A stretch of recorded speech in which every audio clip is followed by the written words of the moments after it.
स्वागत है। हेमंत, सबसे पहले तो आप इसे व्यू लेना चाहेंगे कि जो प्राइसेस हमने एक महीने में गिरते हुए देखे हैं, इसके पीछे के कारण क्या हैं और फिलहाल की स्थिति क्या है?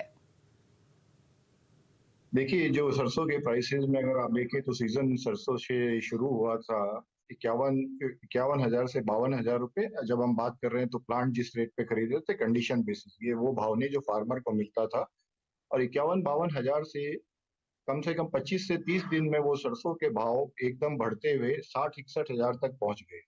और पिछले 7-8-9-10 दिन में हमने ये देखा है कि वो भाव वापस 60,000 से नीचे गिर के 53-54,000 के लेवल पे वापस आ गए हैं। इसमें इसका कारण एक ये है कि इस बार सरसों की क्रॉप बहुत बड़ी है। दूसरा, जितने भी सरसों के क्रश प्लांट्स हैं उनमें हाईली नेगेटिव मार्जिन्स हैं। तो मतलब जब नेगेटिव मार्जिन मतलब आज सरसों खरीद के उसका तेल और खल और डीओसी बेच देने में नुकसान होता है। तो इसलिए ये देखा गया और सरकार की तरफ से जो फार्मर्स के लिए खरीदी की एक न्यूज आई थी, जिसने एक ये रैली करी थी 54-55 से जो 60,000 पहुंच गई थी, वो अभी उस हद तक खरीदी दिख नहीं रही है। मतलब एक लिमिटेड ही खरीदी हो रही है। और यही ये कुछ मेन कारण है। दूसरा सबसे बड़ा एक जो कारण रहा है वो तेल की कीमतों में गिरावट। अगर आप देखेंगे 120-25 रुपए किलो सरसों तेल आज 105-6 रुपए किलो आ गया है। मैं बल्क प्लांट के रेट की बात कर रहा हूँ।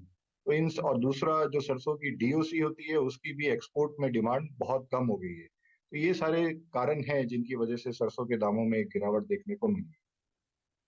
हेमंत, जैसे आपने कहा प्रोडक्शन में गिरावट है, भावों में गिरावट है, लेकिन सामने मांग कैसी है और इस डिक्लाइन पे क्या लोग खरीद रहे हैं या उन्हें अभी लगता है कि यहाँ से भी प्राइसेस गिरेंगे तो कोई बहुत चिंता की बात नहीं है और स्टॉक करने की भी जरूरत नहीं है?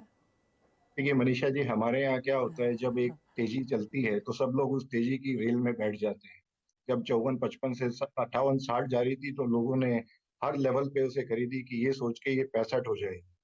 बट अभी के जो लेवल आ गए हैं, मेरा पर्सनली ये मानना है कि 52-53-54 हजार रुपए जो प्लांट डिलीवर्ड सरसों मिल रही है एक बहुत अच्छे लेवल है। और इस लेवल पे खरीदनी चाहिए क्योंकि 5450 तो सरसों का एमएसपी है जो कि एक फार्मर को मिलना चाहिए।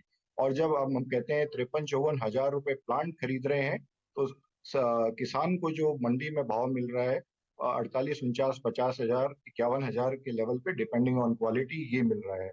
और अभी आने वाले टाइम में कुछ सरकार की तरफ से और ये इस पे तेजी आ रही है एमएसपी पे खरीदने में। तो पर्सनली मुझे ये लेवल सरसों के बहुत अच्छे लगते हैं खरीदने। हेमंत, एक और भी चीज़ है। रमज़ान का जो फेस्टिवल है वो यहाँ पर अब बहुत जल्द ख़त्म हो जाएगा। गर्मियों में खाने के तेलों की वैसे इतनी मांग यहाँ पर नहीं आती और सरसों तो एक तरफ है, अगर हम सोया तेल देखें तो यहाँ पर भी भावों में year on year, month on month, week on week भी गिरावट देखने को मिली है। हम बात कर ही रहे थे कि 3 डिजिट में अब यहाँ पर प्राइसेस आते हुए नजर आए हैं। यहाँ पर भी क्या व्यू है?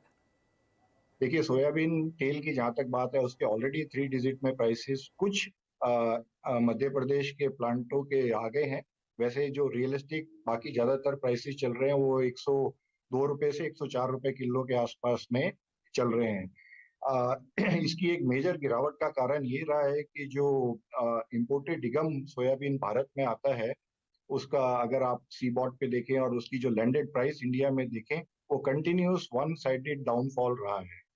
और अगर इन लेवल से और गिरने की बात करें तो मुझे इन लेवल्स पे भी बहुत ज्यादा सोया में गिरावट और बहुत ज्यादा नहीं दिखती है। देखिए हमारे कंज्यूमर ने ऊपर में अगर देखें पिछले साल 150-60 रुपए किलो तक का तेल हो गया था जो अभी 100 रुपए किलो हो गया, लगभग 50% की गिरावट आ गई है। तो ये सोयाबीन के प्राइसेस जो रिफाइंड के लेवल्स हैं वो भी एक इस लेवल पे बहुत अट्रैक्टिव है। एक फाइनल सवाल मेरी तरफ से, और ये हेमंत मार्जिन्स पे है, क्योंकि भावों में इतनी जोरदार गिरावट देखने को मिली है। जैसे आपने कहा ऑल टाइम हाईज के बाद अच्छी खासी मुनाफा वसूली और वो मंदी अब भी यहाँ पर जारी है। आपने कहा खरीदने के लेवल्स हैं सरसों में ये, लेकिन क्रशिंग कैसी है और मार्जिन्स वहां पर कैसे हैं?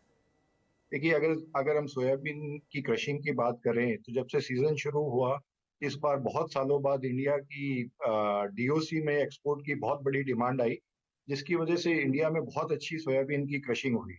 बट पिछले एक महीने से जो एक्सपोर्ट जो डेस्टिनेशन कंट्रीज है जहाँ से इंडिया का एक्सपोर्ट जाता है डीओसी का, वहां से रेट बहुत ज्यादा इंडिया की डीओसी से सस्ते हो गए हैं।